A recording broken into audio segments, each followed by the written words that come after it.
दिवाली की वो खास रात बहुत समय पहले की बात है। एक शांत और समृद्ध नगर में राजा हेमचंद्र का शासन था। राजा बहुत न्यायप्रिय और प्रजा की भलाई में विश्वास रखने वाला था। उसकी नगरी हर साल दिवाली को बहुत धूमधाम से मनाती थी। नगर के सभी लोग दियों, रंग बिरंगे फूलों और मिठाइयों से अपने घरों को सजाते थे। चारों ओर खुशी और उमंग का माहौल रहता था। लेकिन इस बार की दिवाली कुछ अलग थी। ये दिवाली इतिहास के पन्नों में सुनहरे अक्षरों में दर्ज होने वाली थी। राजा हेमचंद के राज्य के पास एक जंगल था, जहाँ एक साधु बाबा तपस्या करते थे।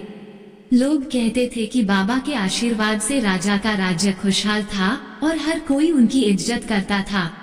लेकिन साधु बाबा का नियम था कि वह दिवाली के दिन नगर में नहीं आते थे, क्योंकि वह मानते थे कि जब लोग अपने घरों में दियों की रोशनी से खुशी मना रहे होते हैं, तब बाहर की दुनिया में बहुत से लोग अंधेरे में रह जाते हैं। राजा हेमचंद को बाबा की बातों का गहरा असर होता था।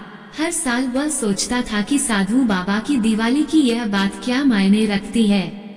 इस साल राजा ने तय किया कि वह इस बात की जड़ तक जाएगा और समझेगा कि साधु बाबा ऐसा क्यों कहते हैं।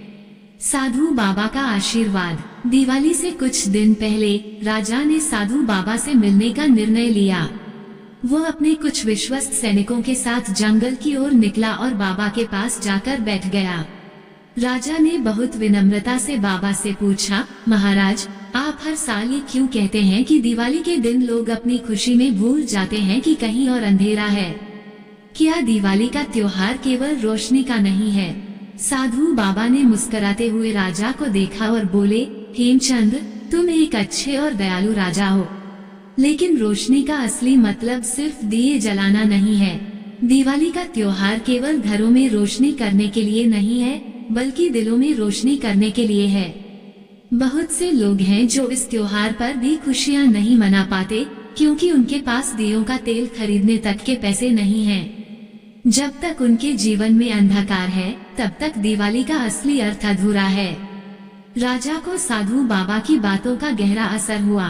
उसने सोचा, अगर हमारे नगर के सभी लोग दिवाली मना रहे हैं, लेकिन कुछ लोग अंधेरे में रह रहे हैं, तो क्या सच में हम सही तरीके से दिवाली मना रहे हैं? राजा का निर्णय। दिवाली के दिन नगर में धूमधाम से तैयारियां हो रही थीं।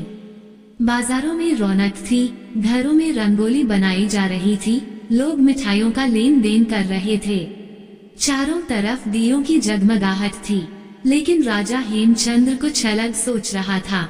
उसने एक बड़ा निर्णय लिया और नगर वासियों को एक विशेष संदेश भेजा।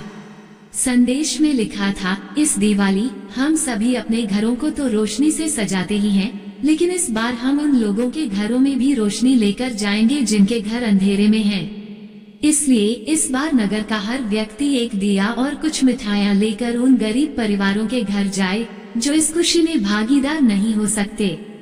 ये हमारी सच्ची दिवाली होगी। नगर वासियों ने राजा का संदेश सुना और तुरंत इसे मानने का निश्चय किया। सभी लोग अपने अपने घरों से दिए और मिठाइयाँ लेकर निकल पड़े। यह एक अद्भुत दृश्य था। संपन्न परिवार, छोटे बच्चे और बूढ़े लोग सभी मिलकर उन घरों में जा रहे थे जो दिवाली की खुशियों से दूर थे। नगर की नई रोशनी। नगर के कोने कोने में राजा का संदेश फैल गया। लोग उन गरीब बस्तियों की ओर जाने लगे जहां आज तक दिवाली के दिए नहीं जले थे। राजा स्वयं अपनी पत्नी और बच्चों के साथ नगर के सबसे गरीब हिस्से में गया। वहां उन्होंने देखा कि लोग साधारण झोपड़ियों में रह रहे थे, जिनके पास दिवाली के त्योहार के लिए कोई साधन नहीं था। राजा ने अपने हाथों से उन झोपड़ियों में दिए जलाए और मिठाइयाँ बांटी। जब गरीब लोग राजा के इस अद्भुत प्रेम और दया को देख रहे थे, तो उनकी आंखों से आंसू बहने लगे। एक बूढ़ी महिला, जिसने शायद अपनी पूरी जिंदगी में कभी दिवाली नहीं मनाई थी, राजा से बोली, महाराज, आज आपने हमारे दिलों में वो रोशनी जला दी है जो दिए से नहीं बल्कि प्यार से जलती है। राजा के दिल को उस दिन एक अनोखा सुकून मिला। उसने महसूस किया कि दिवाली की असली खुशी तभी है जब आप अपनी खुशियों को दूसरों के साथ बांटते हैं। जब पूरी बस्ती में दियों की रोशनी फैली, तो ऐसा लगा कि जैसे सारी नगरी में एक नई शुरुआत हो रही है।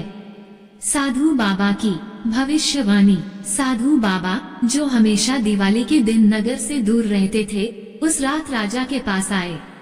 उन्होंने राजा को देखा और बोले, हेमचंद, आज तुमने दिवाली का असली अर्थ समझ लिया।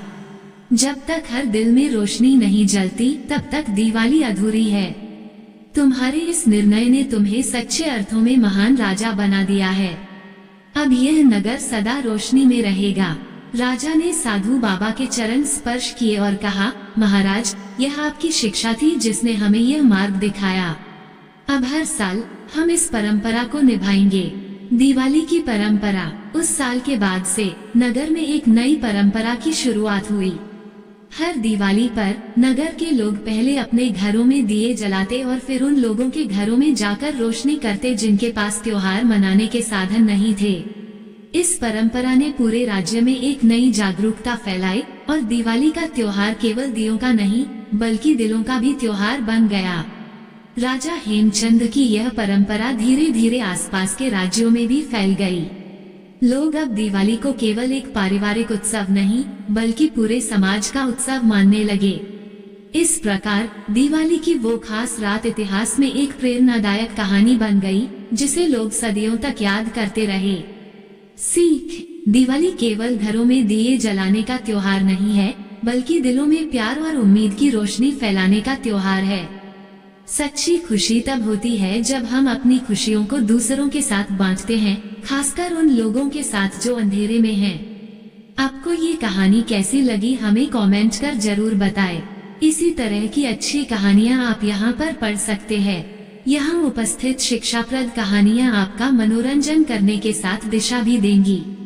तो बने रहिए हमारे साथ और हमारे प्रयास को सफल बनाएं।